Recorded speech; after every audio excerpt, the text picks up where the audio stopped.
যাদের পেজে মনিটাইজেশন চলে গেছে বা মনিটাইজেশন পান নাই, সবার জন্যই আজকের ভিডিওটা খুবই গুরুত্বপূর্ণ। অনেক সময় আমাদের নিজেদের ভুলের কারণে মনিটাইজেশন থাকা পেজগুলোতেও অনেক সময় অন্যের ভুলের কারণেও রেস্ট্রিকশন আসতে পারে। শুধু নিজের ভুলের কারণে তা নয়, অন্যের ভুলের কারণে। আর এই ভুলগুলো যাতে না হয় আজকের ভিডিওতে সেটাই আলোচনা করার চেষ্টা করব।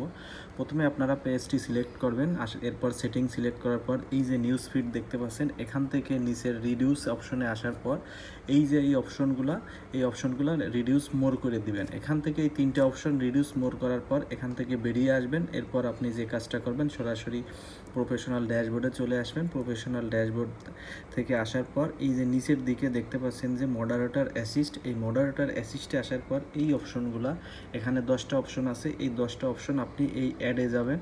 অ্যাডে যাওয়ার পর এখান থেকে এগুলো সুন্দরভাবে পড়ে নেবেন। এই যে দেখতে পাচ্ছেন repeat offender, no profile picture, এইগুলোকে আপনারা অ্যাড করে দিবেন। অ্যাড টু মডারেটর অ্যাসিস্ট, এরকম 10টা অপশন অন করে দিলে আপনাদের পেজে আর দ্বিতীয় কেউ অনেক সময় লিঙ্ক শেয়ার করতে পারবে না, ফটো শেয়ার করতে পারবে না, ভিডিও শেয়ার করতে পারে না, খারাপ কমেন্টস করতে পারবে না। আর এগুলো যখন করতে পারবে না তখন আপনার পেজে আর কোনো সমস্যা হবে না।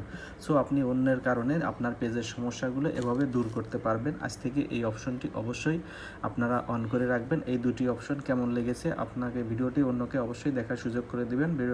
আসসালামু আলাইকুম।